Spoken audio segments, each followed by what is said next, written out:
Wonderful water. We can't live without it, particularly when we go on our adventures. But man, is it heavy. It weighs over 8 pounds for a gallon and a kilogram per liter. So we want to carry what we need to get to the next water source while minimizing carrying any unnecessary weight. Today we're going to learn the different ways that you can treat your water so that you'll stay safe. Unlike me when I was first starting backpacking, and I have a story to tell you about that, it is very unpleasant to get some of the nasty things that might be in the water, even if it looks clean. So today we're going to learn how to stay hydrated and safe while we're out on our adventures. Welcome to the Adventure Travel Show podcast. I'm your host, Kit Parks. This is a companion podcast to the Active Travel Adventures podcast. And where Active Travel Adventures tells you the who, what, where, and when of some of the planet's coolest adventure destinations that folks like you and I can do, this show is going to teach you the how.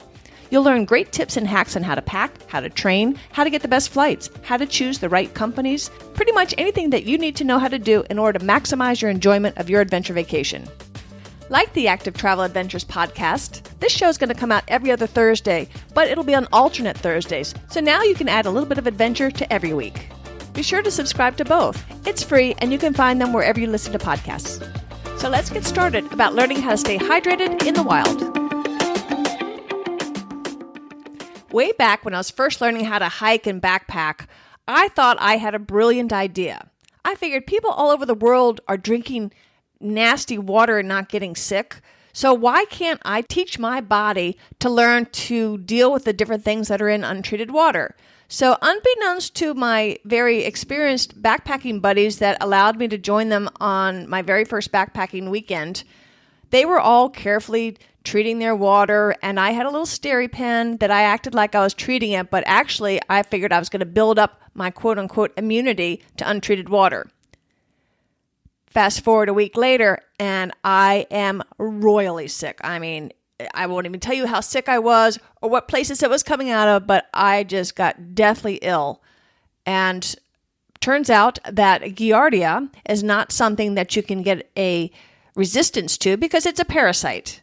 And it made me super, super sick. And what made me really mad at myself is I had been training for 5 months to go on my very first long-distance hike. I was going to go 2 weeks out in the Appalachian Trail, and I was super excited about it. I had trained, I had read, I'd studied, I'd done everything I thought I could do to prepare myself for something that I really knew nothing about because, like I said, that weekend that I had the untreated water was my very first backpacking experience before I was heading out in 2 weeks to go out for 2 whole weeks.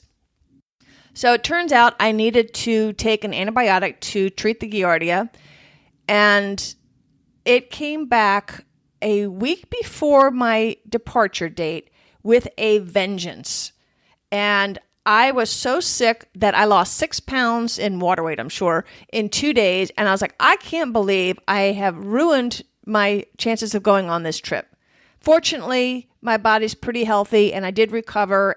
And I was lucky that Jane and Jerry had not had the time that I did to practice and train and condition myself for this trip. So by the time they got their sea legs and they were ready to rock and roll on the trail and got up to speed strength-wise with their back and their legs, I had recovered.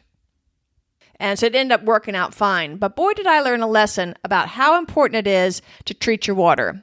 You can't tell just by looking at it whether water is clean or dirty. And today we're going to go over some of the things I did learn because I decided I'm going to get serious about making sure that never happens to me again. When you look at how you're going to treat your water, you got to think about a couple things. First of all, water is really heavy. Like I mentioned earlier, it's like over 8 pounds for a gallon of water. So you have to consider how far is it going to be between your different water sources. And if you don't know, or if it's unlikely, then you end up carrying more just to be on the safe side because we're out there, we're hiking, we're biking, or paddling. You need to make sure that you don't get dehydrated, which is really easy to do. But you want to balance that with not carrying more than you have to. So you want to be almost out before you get to the next water source. There's a couple different ways or techniques to treat water. The filtration method is, to me, probably the most common that I see out on the trails. And that basically there's a physical barrier that is keeping out the protozoas and the bacteria from entering your system. If you're going to be in a more dicey area, and that could be some overseas locations you may want to go to the purification methods, which actually does not just the protozoa and the bacteria, but also the viruses. So in the United States, where I am based, most places I hike around here, I'm perfectly fine doing the filtration method. But if I'm going to be going to some place where I'm not quite sure if there's a lot of not just diseases that I need to be worried about, but also human and or animal waste that might be getting into the water system, then I want to consider doing a purification method. And as you choose which method that you're going to use, again, it's a balance. It's a balance of how much weight, because the system's going to weigh something in addition to the water. How easy is it to use on the field, and how easy is it to clean when you're out of the field, or if something goes wrong and it jams up or something. You want to look at how expensive it is. Some of these systems are pretty inexpensive, and some can get quite pricey. You want to look at how much it weighs. Like I said, the system that I brought on my first backpacking system, the system itself is lightweight, but it requires batteries. And when you have batteries, you need to bring backup batteries. So to me, it was heavy. I've since switched to that, and I'll tell you a little bit about my system as we get on through the program. So you're looking at the effort in the field to get the water, the quantity of the water it can do. Some only do a little bit of water, and if you're doing the water purification for everybody in your group, you might need a different system. The money, the effectiveness, the weight, all that goes together in a big old pot of your values to choose the system that's right for you. Let's start first with filters. Like I said, the filters will take out the protozoa and the bacteria, and in the United States, that's really the main things that you need to worry about. There are several different types of filters. First up is the pump filter. And the pump filter, like its cousin, the gravity filters, these are pretty easy to use and maintain in the field. They can be a little bit bulky, but they're nice and reliable, and that's pretty much what I see people using the most. You basically put the dirty water into the bag, and then you pump it. It pumps through into the clean cavity or bottle or whatever it is that you use there. There's a little bit of manual work done with those. And the one that I use is a squeeze one, where I actually have to squeeze the dirty water through the filter into the other bag or into my water bottle. A little bit easier is using a gravity fed one. You put the dirty water bag higher than the lower clean water bag and let gravity do the work for you. That's a great option if you have to do a large quantity of water. But on both of those, it's important that you have a very good water source. You can't just get like a trickle out of a spring. It's nice to have a creek or something of that nature. A smaller and super portable filter is a drink-through filter. And these are really nice. And in fact, I keep a backup of a straw filter in my bag if I'm going to be going someplace overseas that I'm not quite sure what I'm going to need. I'm generally going to have bottled water available to me, but I just like to have a backup just in case something goes wrong. With the drink-through filters, you can have one that squeezes through into your water bottle. You can squeeze it through a cap right into your mouth. The straw, like I mentioned before. Or there's one that's even got a tube that you suck it up right through the tube right from the water source. These are easy and lightweight, but they're limited in that it's a small quantity of water. So it's going to be a little bit of a pain if you need to get cooking water as well, or if there's more than one person that you're trying to do it for. In the purification, now this is when it does the protozoa, the bacteria, and the viruses. The purification actually kills all those things. And the most common one there is using UV light.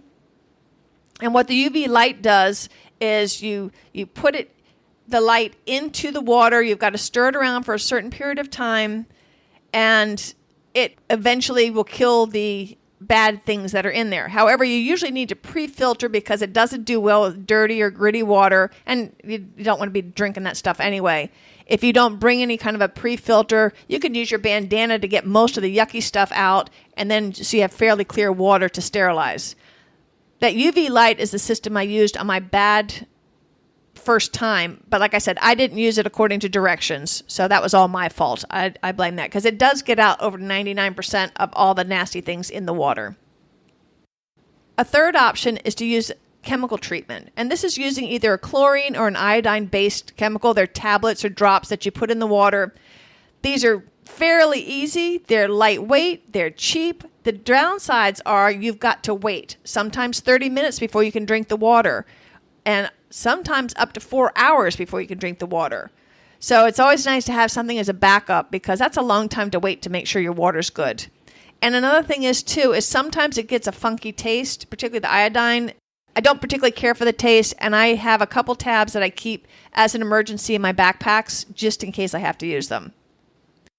Also be aware that this is not recommended for anybody that's pregnant, has any kind of thyroid issues, and it does not remove cryptosporidium. You can also just boil the water. That sounds great, right? You boil it for a minute. It's got to be a rolling boil, not just, getting it warm. You got to roll and boil it for a minute. And if you're up at elevation higher than 6,500 feet, it's 3 minutes. That sounds great, right? But now you've got to make sure you got the fuel, which is heavy, to boil the water. And you've got to wait for it to cool down. And then you've got the pots and all that. So that is a little bit clunky. That's more to me like a backup emergency thing. Like I said, I have tried a couple different things, and I've settled on doing the squeeze filter. I like it. It's lightweight. I feel very comfortable using. I've never had a problem since doing that.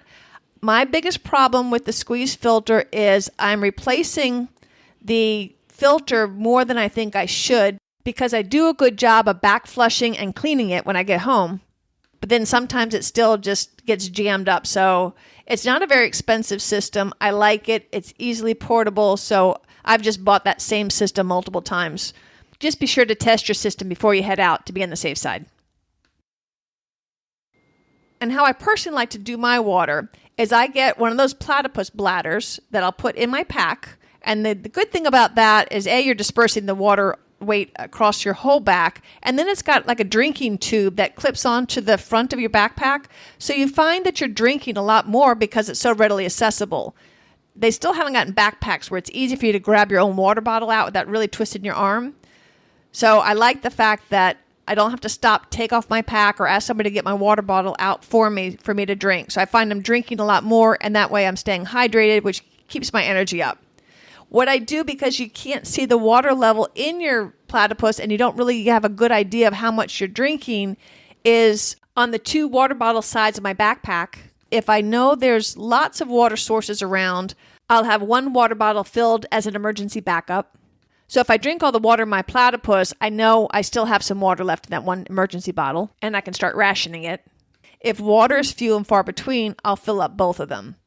Likewise, I'll decide how much water to put in my bladder depending on how far I'm going. I keep a 3-liter water bladder in my backpack. They also come in 1.5-liter sizes. So you have choices of how much you want to fill.